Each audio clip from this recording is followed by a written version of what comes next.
ಕೇಂದ್ರದಿಂದ ನರೇಗಾ ಯೋಜನೆ ಹೆಸರು ಬದಲಾವಣೆ ವಿಚಾರ 2 ದಿನ ವಿಶೇಷ ಅಧಿವೇಶನ ನಡೆಸಲು ತೀರ್ಮಾನಿಸಿದ್ದೇವೆ. ಈ ಬಗ್ಗೆ ಚರ್ಚೆ ಮಾಡ್ತೀವಿ ಅಂತ ಡಿಸಿಎಂ ಡಿಕೆ ಶಿವಕುಮಾರ್ ಹೇಳಿದ್ದಾರೆ.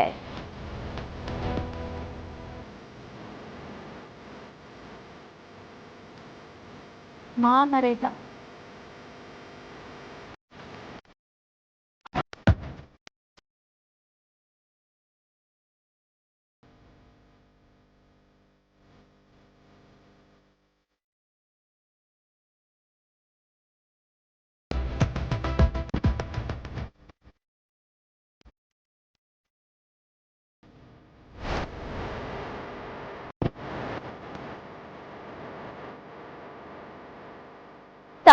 ಡಿಸಿಎಂ ಡಿಕೆ ಶಿವಕುಮಾರ್ ಅವರು ರಿಯಾಕ್ಟ್ ಮಾಡಿದ್ದಾರೆ. ಬಿಜೆಪಿ ಅವರು ಪ್ರಚಾರ ಮಾಡಲು ಹೊರಟಿದ್ದಾರೆ. ಬಿಜೆಪಿಯವರ ಏನೇನ್ ಕಾರ್ಯಕ್ರಮ ಇದ್ದಾವೆ ಅವರು ಹೇಳಲಿ. ಈ ಕಾರ್ಯಕ್ರಮದಿಂದ ಜನರಿಗೆ ಏನಾಗುತ್ತೆ ಅಂತ ತಿಳಿಸ್ತೇವೆ. ಬೆಂಗಳೂರಿನಲ್ಲಿ ಡಿಸಿಎಂ ಡಿಕೆ ಶಿವಕುಮಾರ್ ಅವರು ಈ ವಿಚಾರವಾಗಿ ರಿಯಾಕ್ಟ್ ಮಾಡಿದ್ದಾರೆ.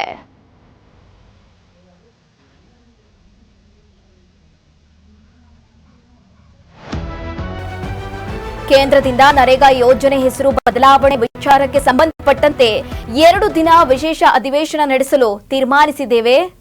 ಈ ಬಗ್ಗೆ ಚರ್ಚೆ ನಡೆಸುತ್ತೇವೆ ಅಂತ ಡಿಸಿಎಂ ಡಿಕೆ ಶಿವಕುಮಾರ್ ಹೇಳಿದ್ದಾರೆ. ಬಿಜೆಪಿಯವರು ಪ್ರಚಾರ ಮಾಡಲು ಹೊರಟಿದ್ದಾರೆ. ಬಿಜೆಪಿಯವರು ಏನೇನು ಕಾರ್ಯಕ್ರಮ ಅಂತ ಇದ್ದಾವೆ ಅಂತ ಅವ್ರು ಹೇಳಿ, ಈ ಕಾರ್ಯಕ್ರಮದಿಂದ ಜನರಿಗೆ ಏನಾಗುತ್ತದೆ ಅಂತ ತಿಳಿಸ್ತೇವೆ ಅಂತ ಹೇಳ್ಬಿಟ್ಟು ಬೆಂಗಳೂರಿನಲ್ಲಿ ಉಪಮುಖ್ಯಮಂತ್ರಿ ಅವರು ರಿಯಾಕ್ಟ್ ಮಾಡಿದ್ದಾರೆ.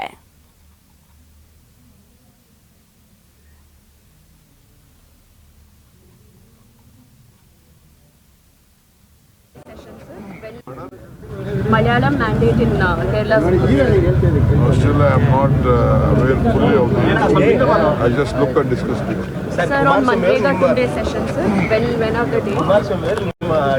ಅಂದ್ರೆ ಪಕ್ಷದ ಸರ್ ಅಧಿಕಾರ ಬಗ್ಗೆ ಏನೆಲ್ಲ ಮಾಡಿದ್ರೆ ನಮಗೆ ಅಧಿಕಾರ ಇರಬೇಕಾದ್ರೆ ಏನೆಲ್ಲ ಮಾಡಿದ್ದಾರೆ, ಸಿಕ್ಕಿರುವಂತ ಅಧಿಕಾರ ನಮಗೆ ಸಿಕ್ಕಿಲ್ಲ ಅಂತ ಕುಮಾರಸ್ವಾಮಿ ಅವರು ಟ್ವೀಟ್ ಮಾಡಿದ್ದಾರೆ ಸರ್. ಟ್ವೀಟ್ ಮಾಡಿದ್ದಾರೆ. ಬಹಳ ಸಂತೋಷ, ಖುಷಿ ಪಡಲಿ, ಸಂತೋಷವಾಗಿರು.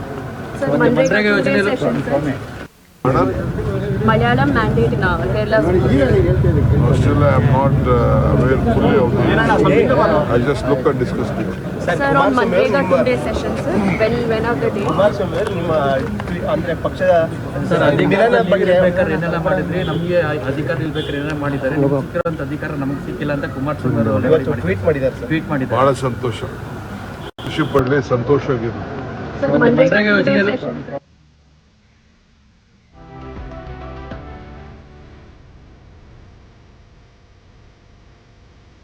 ಕೇಂದ್ರದಿಂದ ನರೇಗಾ ಯೋಜನೆ ಹೆಸರು ಬದಲಾವಣೆ ವಿಚಾರಕ್ಕೆ ಸಂಬಂಧಪಟ್ಟಂತೆ 2 ದಿನ ವಿಶೇಷ ಅಧಿವೇಶನ ನಡೆಸುತ್ತೇವೆ ಅಂತ ಡಿಸಿಎಂ ಡಿಕೆ ಶಿವಕುಮಾರ್ ಹೇಳಿದ್ದಾರೆ. ಈ ಬಗ್ಗೆ ಚರ್ಚೆ ಮಾಡ್ತೀವಿ ಅಂತ ರಿಯಾಕ್ಟ್ ಮಾಡಿದ್ದಾರೆ.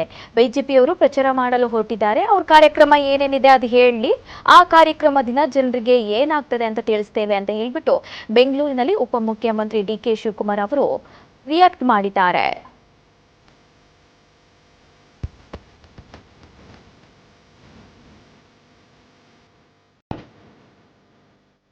ಕೇಂದ್ರದಿಂದ ನರೇಗಾ ಯೋಜನೆ ಹೆಸರು ಬದಲಾವಣೆ ವಿಚಾರಕ್ಕೆ ಸಂಬಂಧಪಟ್ಟಂತೆ ಇದೀಗ 2 ದಿನದ ವಿಶೇಷ ಅಧಿವೇಶನ ನಡೆಸಲು ತೀರ್ಮಾನ ಮಾಡಲಾಗಿದೆ. ಈ ಬಗ್ಗೆ ಡಿಸಿಎಂ ಡಿಕೆ ಶಿವಕುಮಾರ್ ಅವರು ರಿಯಾಕ್ಟ್ ಮಾಡಿದ್ದಾರೆ. ಈ ಬಗ್ಗೆ ಚರ್ಚೆ ಮಾಡ್ತೀವಿ.